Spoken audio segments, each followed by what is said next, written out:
جی حضرت مولانا عبد الرحمن صاحب، ہم آپ سے پوچھتے ہیں آپ کے متعلق کہ آپ کا پورا اسم گرامی اور آپ کے ولادت کہاں پہ ہوئی اور آپ کا سلسلہ نسب کیسا ہے، اس کے بارے میں مختصر سا بتائیں۔ بسم اللہ الرحمن الرحیم۔ ولادت میری ضلع حصار میں ایک گاؤں بہبل پور تھا، وہیں ہم تقریباً 300 سال سے وہ گاؤں ہمارے آباء و اجداد نے آباد کیا تھا، اور 300 سال قبل ہمارے آباء و اجداد ہندوؤں سے مسلمان ہوئے تھے، اس لیے ہم ہندوستان میں جاٹ قوم برادری ہے، اور جب مسلمان ہوتے تھے تو وہ مسلمان جاٹ کہلاتے تھے، اور جو ہندو رہتے تھے وہ ہندو جاٹ۔ تو یہ تقریباً 300 سال پہلے ہمارے بزرگوں نے، تو میرا نام جو ہے ابو الفضل عبد الرحمن ہے، اور میری ولادت 27 رمضان 1354 ہجری بمطابق 24 دسمبر 1935 کو اسی ہمارے گاؤں میں ہوئی، اور بچپن اسی میں گزرا، اور ہمارے سے کوئی 3 میل دور ایک سکول تھا، وہاں میں نے پرائمری تک تعلیم حاصل کی۔ اور قضرہ اس طرح ہے کہ میرے والد صاحب کا نام تراج الدین ہے، اور دادا کا نام کریم بخش عرف کرما، اور پردادا کا نام ہے محمد انور عرف انو، اور ان کے باپ کا نام ہے شہزوار،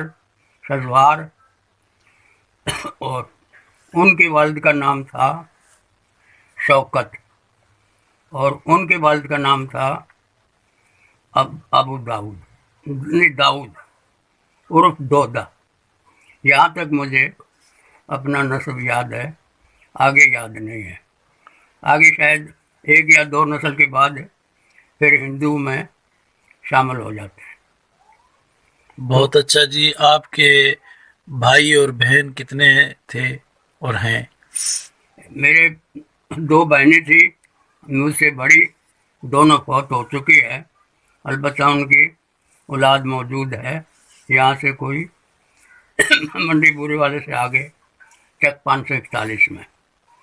اور 2 بھائی ہیں ہم، میرے 3 لڑکے اور 2 لڑکیاں ہیں، جن 2 لڑکوں کی شادی ہو گئی ہے، دونوں لڑکیوں کی شادی ہو گئی ہے، اور وہ اپنے سسرال میں رہتے ہیں۔ ایک لڑکا میرا کنوارا ہے، اس کا کیا نام ہے؟ بڑے کا نام جو ہے خالد ہے، خالد الرحمان، دوسرے کا نام عمران الرحمان ہے، تیسرا احسان الرحمان ہے، جو کراچی میں ایک فیکٹری میں نمکو کا کاریگر ہے۔ یعنی احسان الرحمان کی شادی نہیں ہوئی ہے؟ عمران الرحمان کی شادی بھی نہیں، احسان الرحمان کی شادی نہیں ہوئی۔ جی جی۔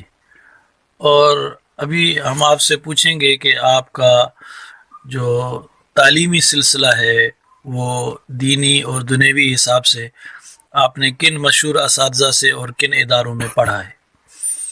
جی، دنیاوی تعلیم تو پرائمری تک ہمارے استاد جو تھے، انڈیا میں عموماً تعلیمی پیشے سے برہمن لوگ تھے، اور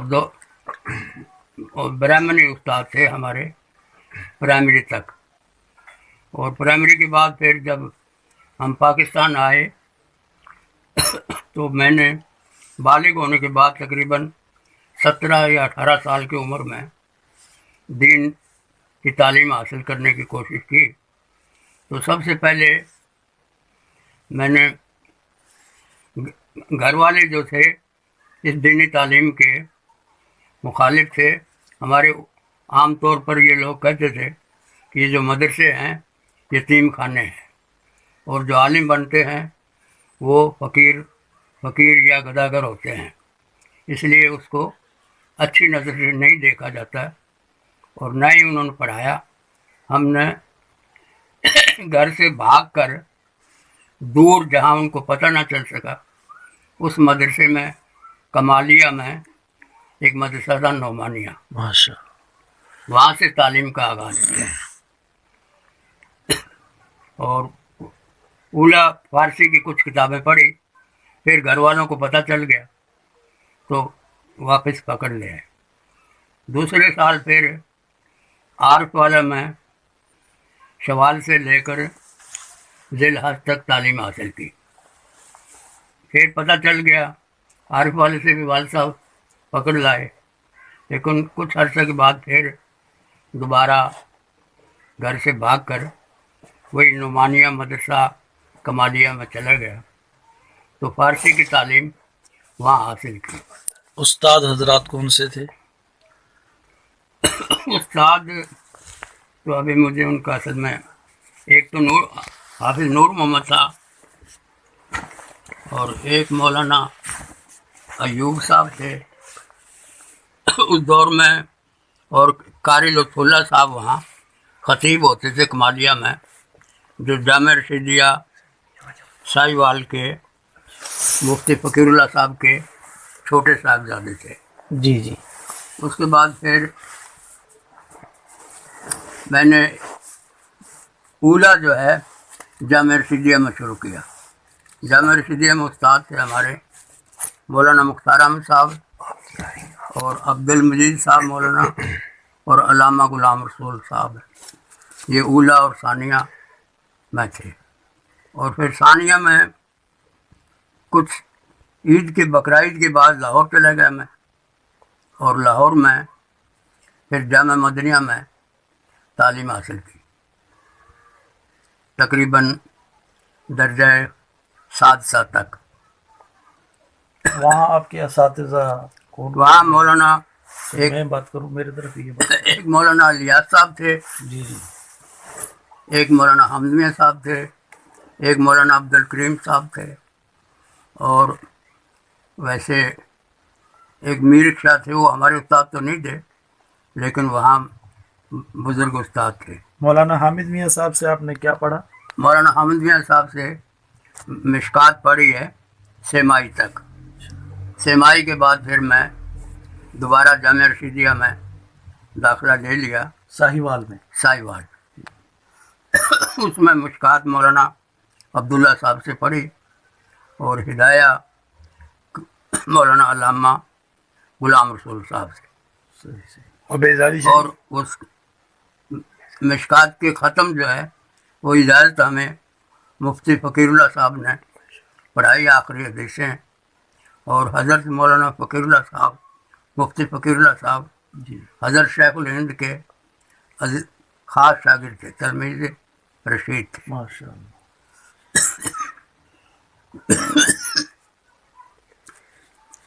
تو اس کے بعد پھر وقوف علیہ پڑھنے کے بعد میں کراچی چلا گیا.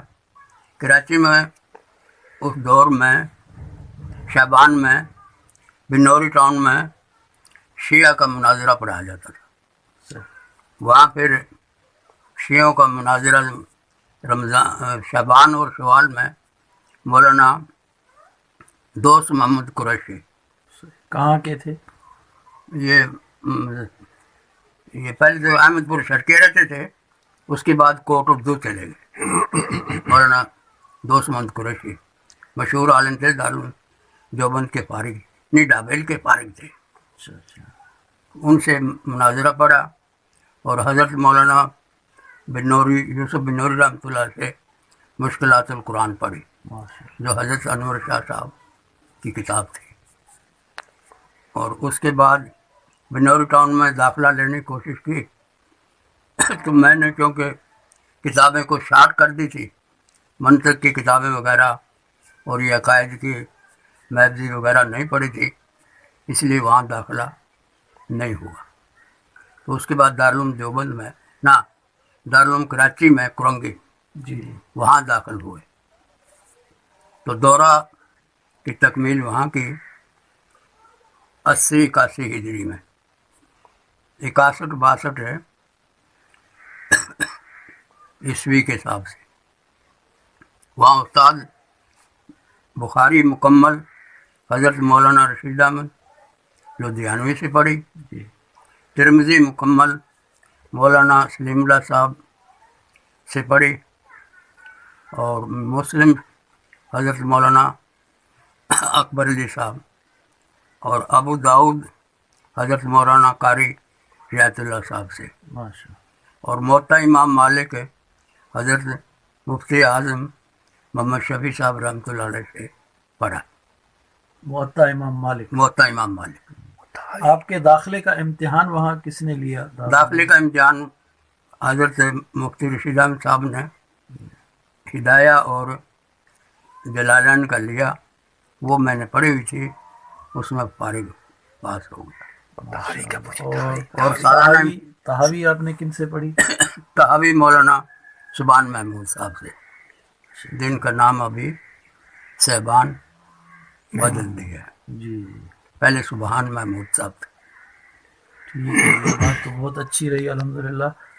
اب آپ یہ بتائیں کہ آپ کے ہم درس چاہے ساہیوال میں ہوں چاہے دارالعلوم کراچی میں ہوں, ان میں سے کچھ مشہور شخصیات اگر آپ کو یاد ہوں. مشہور شخصیات ایک ساہیوال میں ہے ہمارے ساتھی, وہ مدینہ منورہ یونیورسٹی کی طرف سے وہاں پر وہ دورے کے بعد وہاں گئے, اور اب وہ شیخ الحدیث ہیں علوم شریعہ میں, مولانا نذیر احمد باول نگری. اور ایک ساتھی ابھی فوت ہو گئے تیسا وطنی میں, مولانا رشید صاحب تھے. اور ایک ساتھی ابھی مدینہ یونیورسٹی کی طرف سے, ان کی تنخواہ بھی انہیں چنوٹ میں پڑھاتے تھے, اور رہتے ہیں فیصل آباد میں, مولانا عبداللطیف صاحب. وہ مدینہ یونیورسٹی کی طرف سے. ایک ہمارا ہم جماعت تھا, وہ اب فوت ہو گیا. ان ساہیوال میں انہوں نے مدرسۃ البنات محمدیہ کے نام سے بنایا ہوا ہے, مولانا غلام حسن. وہ بھی فوت ہو گئے بیچارے. ایک ہمارے ساتھی ہم جماعت تھے, عارف والے کے قریب ایک قصبہ ہوتا, جی محمد رفیق صاحب, وہاں رہتے ہیں. ایک ہمارا کلاس فیلو احمد پور شرقیہ کے قریب ہے ایک خانقاہ شریف, وہاں کا خطیب ہے, امام ہے. اور دورہ حدیث شیخ الحدیث ہے باولپور میں ایک مدرسے میں, مولانا فضل الرحمان دھرم کوٹی. انہوں نے 2-3 کتابیں بھی لکھی ہیں, اچھے مبلغ ہیں. یہ حضرات ساہیوال میں آپ سے پڑھے ہیں؟ ہاں ساہیوال ساتھ پڑھے ہیں. یہ ساہیوال. دارالعلوم کراچی میں؟ دارالعلوم کراچی میں تو صرف مجھے 2-3 برمی تھے, وہ سعودی عرب چلے گئے, اور بنگالی وغیرہ تھے وہ یاد نہیں ہے. ایک مولانا عبد المالک صاحب تھے سندھی, اور بحرہ کے قریب نہیں, کوئٹہ والے بھی بتا دیں. اور 2 ساتھی کوٹہ کے تھے. ایک قاضی ہارون صاحب, وہ ابھی بھی وکالت بھی کرتے ہیں, ہائی کورٹ کے وکیل بھی ہیں, اور قاضی بھی رہے ہیں وہاں, اور آج کل وہ پڑھاتے بھی ہیں. مولانا عبد المالک جن کا آپ نے تذکرہ فرمایا, ہاں یہ جو منصورہ کے شیخ الحدیث ہیں وہی تھے یا نہیں کوئی نہیں اور ہے؟ یہ نہیں, غیر مشہور.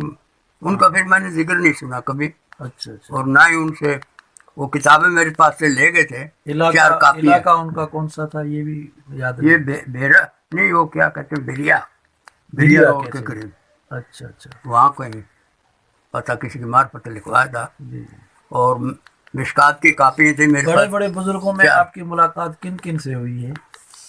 بڑے بڑے بزرگوں میں محمود صاحب ہیں. مفتی محمد شفیع صاحب استاد ہیں, جی جی. اور مولانا یوسف بنوری رحمۃ اللہ علیہ وہ بھی استاد ہیں.